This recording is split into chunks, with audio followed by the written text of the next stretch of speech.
everybody, Patty here for another edition of Live Here, Work Here, a super casual conversation with community notables, business owners, and people that just make the local area that much more impressive and interesting. And today, I am so excited to introduce Shelly Turner. Shelly is the co-founder, president, and trainer at Unbridled Horse Therapy. Did I get all that right? You got all that right. Wonderful. Thank you. Very nice to meet you, Nice to Shelly. meet you too. Good to see you and have you here. Well, we've had a lot of interest when I posted this. I had a lot of feedback, so let's get right into it.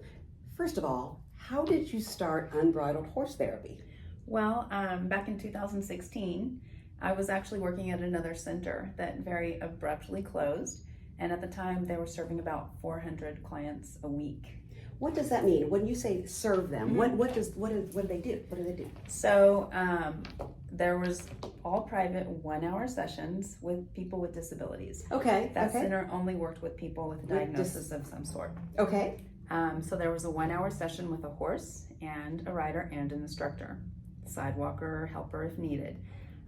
So when I started Unbridled and they closed down the other center, there was obviously a need to be filled. And you swooped in and did it. Swooped in with the help of another lady, and we opened up our doors and got it going. So it was 2016. 2016. So is there a list, or how does someone find you, or how do they know that your services would be perfect for them? So mostly our clients come through word of mouth, but we do have a website. It's unbridledhorsetherapy.com. Please look on the bottom of the screen. Yeah, it'll be there. And we do have a little bit of a waiting list right now, and there are other centers in the area who do what we do in the DFW area, and they mostly have waiting lists as well. What we're finding with more and more studies is that the kind of therapy that we offer is very beneficial to people in many ways. So what about if someone has a fear of horses, or, I mean, do you have to overcome that, or how does it, walk me through the first time someone would go there? Sure. So if it's somebody that comes in with a fear of horses, we're going to take it really slowly. And it might be that particular client doesn't get on a horse for a long time. It might be weeks, it might be months. But what we will do is slowly get them used to being around a horse, watching the horses. We might start grooming a horse just from the side and just slowly introducing the animal to the client. Okay. Yeah. Okay. So then is it just riding, or is it the care for the horse, or how do you mark improvements as they go to therapy? Well, it very much depends on what the client is there for. We serve a wide range of different disabilities, and we serve a wide range of ages. So there might be someone there for mental health reasons. There might be someone there who is on the spectrum. And there might be someone there who has Down syndrome, all different, very different things going on. So we do teach all of our riders to the best of their ability to groom their horse, to tack up their horse. Then we'll go out and ride the horse, and we teach mostly English riding skills. We find that that's more of a balance and core strength challenge for our riders. A lot of our riders have a deficit with core strength and balance. So that is when we use our English saddles. After we go out and ride, we'll address what we can while teaching the riding skills, and we'll go back in and we'll untuck the horse, put everything away. And at the end, we give the horse a nice treat for a nice safe ride as a little thank you. Of course. Yeah.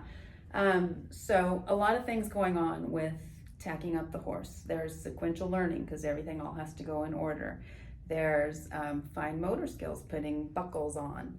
There's gross motor skills, carrying a saddle and putting it up on the horse. So a lot of things are being addressed with the tacking up of the horse and untacking as well. That's awesome. So they do not have to own a horse. You pair them appropriately. Yes, Okay. we do. And we know our horses pretty well, very well, and we know what we can read a client's application and pair them with the horse that we think is going to work best for them. I just didn't know that. Side note, I found out about this. We donate monthly to local charities, and I asked for suggestions, and I heard several times about this organization. So I'm just really honored that you're here today. Oh, well, thank you. So what does it take to run it? Well, what does it take? Manpower, time, facilities? What does it take to run this organization? So the biggest challenge is probably a facility. because you obviously need a lot of land. You obviously need really safe horses, and you also need a lot of equipment. That's kind of one that maybe I've taken for granted because I've been fortunate to have that at my access. And I know that's a hurdle that's really a big one for people who want to do what I do. The largest challenge I've had as far as keeping the business up and running is finding instructors to help me, qualified instructors. What qualifies them? How are they qualified? First thing I look for is that our instructors have a loving heart, a loving, generous, giving heart, and they have a heart and a passion for what we do. The work that we do is hard, physically, mentally, and to do it well, you've got to love it. I will train my instructors. I do love for them to have experience with horses or kids with disabilities. If they have both, that's a huge bonus.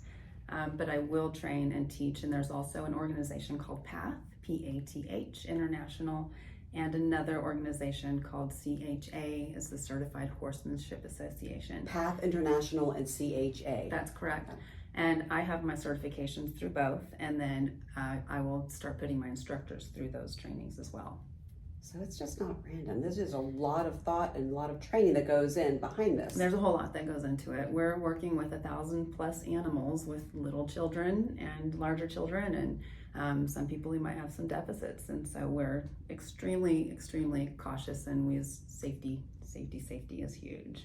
So I would imagine. Yeah. So right now, as someone is listening to you and might have a need or might know of someone, what would that process be, and how long would it take to? You said there was potentially a list. There is a wait list, and mostly that's on the weekend times. So we do have some availability during the week and weekdays. But to sign up to go to Unbridled Horse Therapy and to ride with us, you would go to our website, which is unbridledhorsetherapy.com. And under the Parents tab, there is an application that it's Parents and Riders tab. And you click on that, you can fill it out right there online, and then it'll shoot off to my email. And we'll see what days you're available, and we'll get you in. And something that is a little unique about our facility is that we take clients with disabilities and neurotypical clients as well. So we serve a wide range of people. If you wanted to come take riding lessons, you could come take riding lessons with us. So yeah, awesome. Yeah. Well, so do you ever have a need for folks that aren't trained, like volunteers or whatever, community hours? How does that work? So same thing, to sign up on our website. Under the volunteers, there's a volunteer tab. Under that, there's an application to fill out.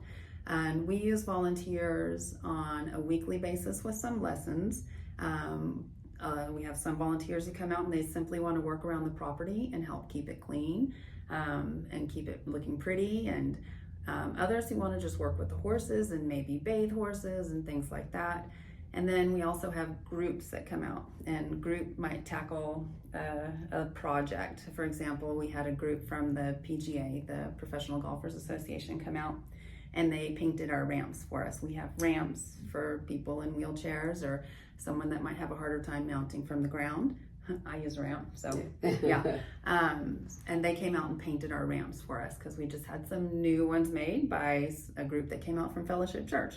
So there's all kinds of opportunities for group volunteering as well as individuals. That's wonderful. Yeah. So where is your location? Where are you actually? We're actually located in Copper Canyon, which is a tiny little town that is right next to Highland Village and Flower Mound. So close by. And how many acres? How big is the property? It's 7 acres. Okay. Yeah. Yeah. We could use a little more. Yeah. Always looking for a little more land, but right now we have 7 acres and we have 7 horses. That's wonderful. Yeah. So I would imagine that volunteering is certainly important, as would be donations. How could people help you, if not with the time, with their financial donations? How would that happen? Yes, well, yeah, we love to get donations as well, and it's really what keeps us going. Our clients do pay a fee to ride, but it's a minimal fee. We're well below the state average for what other centers like what we do charge. So donations are really, really important for us to keep doing what we do. You can donate through Zelle and Venmo, Cash App. You can send a check. You can bring cash by. All of those tabs and links are located on our website. Well, that sounds super easy. That sounds very easy to make the donation. Absolutely, to make that better. it is. Yeah. Is there anything we haven't touched on that most people probably don't know about you, and now they're gradually learning, and I'm thrilled. Anything else that you want to talk about the company or the organization? Well, I think the people, when they hear horse therapy, what is that? Why does it work? What do you guys do? And the magic is all with the horses. It's the animals, and the animal therapy is great. The dogs, cats, they're all wonderful, but horses have a really unique ability to connect with people on a really deep level. There are a lot of studies, or there have been some studies done that shows that when we walk up to a horse, if our heart rate is fast, the horse's heart rate is going to mimic ours. Or if it's really slow, horse's heart rate, they will mimic our heart rate when we stand next to them. So what they start to do is they start to mimic our feelings. If I come in anxious and my heart rate's really fast, I'm going to have a little bit anxious horse, and his heart rate's going to be really fast. So for people who might have emotional issues, emotional challenges, being with the horse and the horse mirroring what we're feeling can teach us to identify the feelings that we're having, but also once they identify the feelings, our clients, we can teach them tools to manage those feelings and to self-regulate and to be in the moment and to identify these things. And what a wonderful opportunity for those that need the service. Very much so. And you can tell you're just so passionate about it as well. Well, I hope so. Yeah, I absolutely love it's a ministry, and it's a calling of what we do. So. Well, you obviously are very passionate about it. Well, I hope that this was informational to everybody. I've certainly learned a lot, and I'm very, very thrilled to talk to you today. Thank you. If you have any questions regarding unbridled horse therapy, please reach out. The information will be shown on the screen, or reach out to Shelly, or go to their website, or call me or comment below. We'd love to patch you together. And once again, thank you, Allegiance Title, for the use of their facilities. Thank and you. Also, thank you for suggesting unbridled horse therapy. And if there's another business in the community that you would like to learn a little more about or do a deeper dive, let me know. Until then, have a great day. Thank you, Shelly. Thank you, Patty.